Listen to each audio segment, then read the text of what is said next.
Hi, welcome to Silicon Beach. Today we're going to talk about Bitcoins. Now Bitcoins have been getting a lot of attention lately. They are being looked at by the Senate for regulation, and they're also a Bloomberg ticker taker right now, being watched by Wall Street.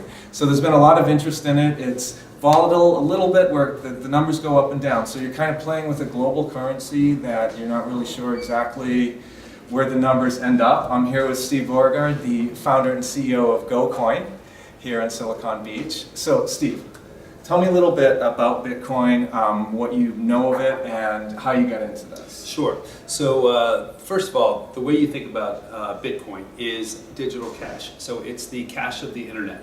So the interesting thing about it is that it has a lot of principles of cash, but it also trades a lot like a commodity, like gold. So in many ways, it's going to follow the markets of a commodity. However, it does trade like a currency as well. And globally, so you can buy something in Italy with a Bitcoin online? That's correct. You can send wallet-to-wallet payment anywhere you want. You can send it, you and I could right here take our wallets out from our mobile phones and send Bitcoin to one another, or you could be around the world, and I could do it just as easily and frictionless. So of the population in the world, how many people percentage-wise are using Bitcoins? Oh, it's still minuscule. I mean, the entire distribution of Bitcoin right now is about 11.5 million Bitcoin, and the market cap would be, if you spoke it in those terms, about $1.5 billion. Now there's a lot of negative press on this, that drug dealers are using this, that it can be, you could lose your money in it, the bubble can burst. Sure. It seems to be something that is, sensationally tapping the headlines. Yeah. However, that may not necessarily be exactly true. Yeah, people like to sell newspapers and love to tell the stories, and the scarier it is, the more people will read it. And you talk about the percentage of people using cash for those kinds of transactions, much higher than in Bitcoin. So actually, by way of a percentage, it's much smaller than people using Bitcoin because it's a public ledger. Every transaction is public. Although people say it's anonymous, and sure, it's a little bit difficult right now to trace back to an individual, but at some point it's going to be easier and easier to trace that back to an individual. I mean, but if you're using cash, what's the difference? That's still anonymous as well. Right. It's just hard for you to physically get your cash from here to Brazil or to Argentina or to wherever you want to get it, whereas you can instantly do that with digital cash. So what's the process? I go online, I take my money, I go to a coin bank, a Bitcoin bank, I trade in my money. Yeah, you got two choices. Well, first of all, you can get a wallet that you store on your own computer, or you can get a hosted wallet with one of the providers. There's a number of them doing a really nice job now. So if you store it on your own computer, you better safeguard it because it's just like your wallet. If somebody steals or hacks into your computer and pulls your Bitcoin wallet down, guess what? They're gone. And just like if you leave your wallet on the desk, somebody picks it up and walks away, it's gone. And where does this money come from, the Bitcoin? Where does it come from? So there's a series of mining operations that go on, and anybody can run a mining operation. It's really a matter of getting a computer. It's getting more and more specialized now, but it used to be you could just get like a high-end graphics card and download the open source mining software, and boom, you're up and you're running a miner. Now what the miner does is it is the mint. So as it validates transactions or a series of transactions, it goes through a little proof of work that it has to show that it is done in order to mine new Bitcoins. So it's almost like a reward, almost like a lottery system. So once one computer comes up with the right answer before the others, it submits it, gets approved, and the whole organization says, add that to the blockchain, we all agree, and here's your 25 Bitcoin. That's how Bitcoin comes into circulation. So there are groups of people out there, you take a bank, which big, tall-story building. It's got many, many computers, and those are all processed. Right. This basically takes all those computers, chops them up, puts them into the general population with people that want to become miners. Right. And these are the people that form this network. Right. And it's all a peer-to-peer network. Peer-to-peer. So think of it like BitTorrent or any one of these peer-to-peer networks, where once those miners are out there and in operation, they're just up and running. So they continue to make a little bit of money at a time. And if it's not confusing enough, there's the Bitcoin, which is like the gold, but then there are many other currencies, peer-to-peer. There's Bitcoin, Litecoin. Yeah. There's a number of them. Yes. So I kind of, I've been asked a number of times, look forward 5 years. Do you see one coin or do you see 100? I actually see probably 2, maybe 3 surviving.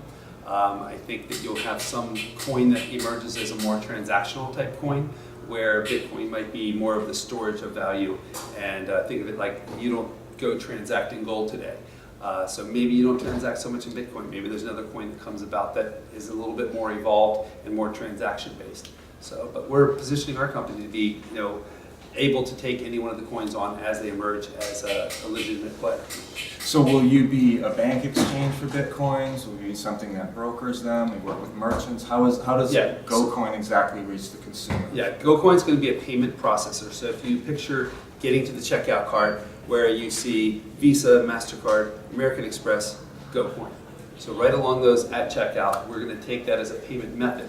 So when the users clicks on GoCoin, they're going to be presented with an invoice based on their checkout value, and they're going to transfer that number of Bitcoin to the to my Bitcoin wallet or GoCoin's Bitcoin wallet. We'll then take that and exchange that for currency and send them 99 cents on the dollar with a 1% processing fee. So they don't even do the exchange themselves? No, we're handling all the security, we're handling figuring out the exchange, we're working the arbitrage to make sure that we're not going to lose money on the transactions. And otherwise, it would take literally a company months and months and months to build this kind of a system. So with the consumer for GoCoin, the merchant, is this like similar to setting up with a PayPal account? If you were to go online and register your company? So one thing about Bitcoin is for the merchant coming on, we will go through a very rigorous process to make sure that we're only taking the reputable companies, that they have a reputation that precedes them in the market, that we know who the owners are, and that it's very clear they're either a public company or they have some legitimacy to them. We don't want to be with the people that are hiding in the dark shadows and that want to sort of use this underground currency for illicit purposes. So we're about legitimizing. We're looking for high volume merchants, but we'll go through a sign-up process with them and then get them added onto the system.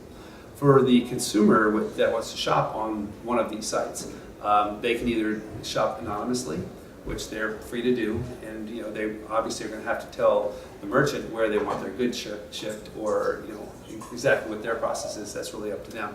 However, if they want to participate in our point system, they'll have to opt in and create an account. So if they want to have any kind of consumer protection and they want to have their transaction more legitimized and to earn their points, then they'll need to sign up for an account.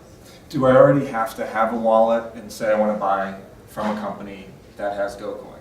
Do I already have to have a wallet, have my Bitcoin set up, or Yes. can I go to it and will there be assistance to set me up? No, we will certainly guide people to places to find their wallets and so forth, and help to educate them when they come in, if they don't have a wallet. If they do, obviously, they need to be set up in order to transact. They already have to have some Bitcoin of their own. Fantastic. Well, I think that's great information, and thanks for joining me today for this. Absolutely. Is there anything else you wanted to add to this? Sure. Well, I think that the future of currency is certainly digital. In 5 years, if you are still carrying around more currency in paper bills in your wallet versus what you're carrying on your digital device, I'm going to be surprised, or maybe you're just somebody hanging on there for the laggards, as they call them in the system. So, future of currency is digital. Excellent. So, looks like it's here to stay, folks. Thank you very much, and thanks for joining me today, Steve. All right. Thank you. Excellent. Thanks. Sure Great thing. job.